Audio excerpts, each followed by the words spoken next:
नमस्कार मित्रांनो, कसे बरे आहेत का काय. आणि एकदम 4-5 दिवस नुसतं एकदम डोक्याला एकदम शॉर्ट झालेला. कारण की काय चालू आहे दिल्लीमध्ये एकदम. आणि मला जायचं होतं पण घरचे काय पाठवत नव्हते.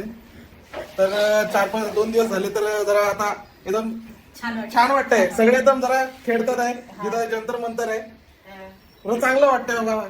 काय ना आता जरा चालू आहे म्हणजे दिवसभर लाटी आणि रात्री पार्टी असं ते व्हिडिओ मध्ये बघितलं. म्हणजे असं जर चालू आहे एकदम पीसफुली चालू आहे. चांगलं वाटतंय. आणि आज घरी आहे, खूप दिवसांनी व्हिडिओ काढतोय. चांगलं वाटतंय म्हणून काढतोय, नाहीतर नाही. ते पण नाही, ब्लॉग पण नाही, काय नाही, सगळं काहीच नाही. आज बघा भेंडी बनवणार आहे मम्मी भेंडी बनवणार ना. भेंडी बनवणार आहे. भेंडी तर तुम्ही भरपूर खाल्ली असेल. जे भेंडी लोक आहेत त्याला भेंडी देणार आहे. असं नाही, म्हणजे ज्यांना आवडती त्यांच्यासाठी. भेंडी तर हर घरी बनते, सगळ्यांची फेवरेट असते. पण जरा वेगळी बनवणार आहे. तुम्ही बघा कशी बनवतात. स्वच्छ धुतली आहे आणि अशी कापून घ्यायची भेंडी. मला माहिती आहे तुमच्या इथे सगळ्यांनाच येते. ती काय भारताची सगळ्यात काय फेवरेट वस्तू आहे ही. आणि बघा मी कशी बनवते बघा, एकदम सिंपल आणि साधी. भेंडीमध्ये टाकायला धनिया पावडर, मिरची पावडर, लसूण आणि एक कढीपत्ता आहे तो बारीक कापून घेतलाय, जिरं आणि हळद. पण काय करणार काय, भेंडी बनवायची. भाजी म्हणजे भेंडी बनवायची. लोक वेगळ्या वेगळ्या प्रकारची बनवतात, जरा आपण वेगळी बनवतो तर दाखवते. ते बघा हे सगळं मिक्स करून टाकायचं याच्यामध्ये.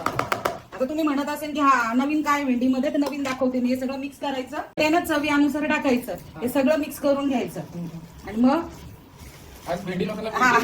आणि हे डाळीचं पीठ आहे, हे डाळीचं पीठ याच्यात टाकून घ्यायचं.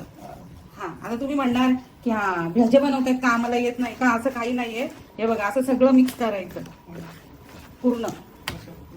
हा डाळीचं पीठ आहे, डाळीचं पीठ घरचं डाळीचं पीठ दळलेलं. आणि हे बघा अशी भेंडी करायची.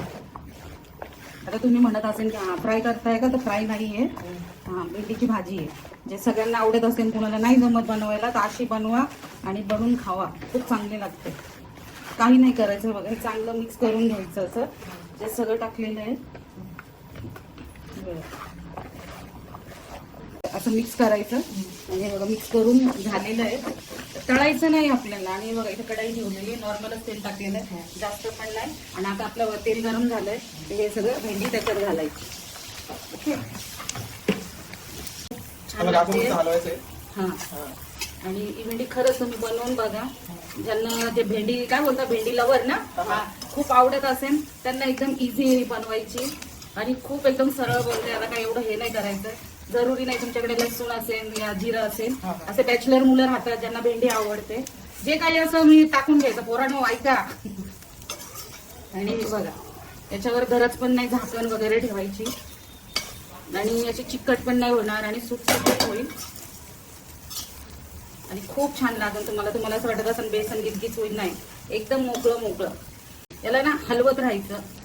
हा नाही तर जळण. आणि धीमी आचवरच म्हणजे स्लो गॅसवरच बनवायची आणि हलवायचं याला. आणि अशी कुरकुरीत नाही, पण खूप छान लागते खायला. बनवून बघा तुम्ही. हा आणि तुम्हाला असं वाटलं की आम्हाला कळत नाहीये तर थोडंसं 2 मिनिटं झाकण पण ठेवू शकताय. पण माझ्या हिशोबाने झाकण नका ठेवू, कारण की ते पाणी सुटतं ना, मग भेंडी परत चिकट आणि गिचगिच होईल.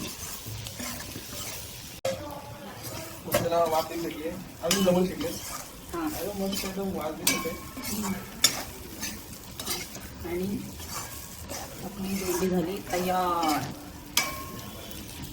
बघून घ्या, अशी चिकट बिकट काहीच नाही. हे बघा तुम्हाला असं वाटत असेल की हा बेसन टाकल्यावर गिचगिच होईल, नाही, एकदम मोकळी होते. आणि इतकं लक्ष ठेवायचं की बेसन शिजलं पाहिजे. अशी बनवा आणि खावा आणि नक्की सांगा कशी लागलं. कशी भेंडी लोकांना भेंडी द्या. हा फ्रेंड्स, भाई और बहनों. नाही फ्रेंड्स, खालो भेंडी.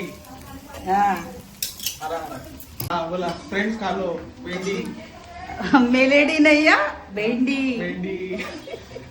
मित्रांनो, तुम्ही एकदम खूप भारी संघर्ष करताय, एकदम शांतपूर्वक. खूप भारी वाटलंय. तुमची जीत झालेली आहे ना. मी त्यांची काय सगळ्यांची आपल्या सगळ्यांच्या भारताची जीत झालेली आहे. तरी संघर्ष पण सगळ्यात भारी मला हे वाटलं ते बिहारचे ना फुल एन्जॉय करतायत. दिल्लीच्या पण मुलांना असाच एन्जॉय तुम्ही पण करा. रात्रभर खूप छान वाटलं मला, खूप आनंद झाला, भारी वाटतंय. आणि रविवारी नक्कीच आपल्या मुंबईला पण आहे, नक्कीच सगळेजण आहे, आम्ही पण जाणार आहे.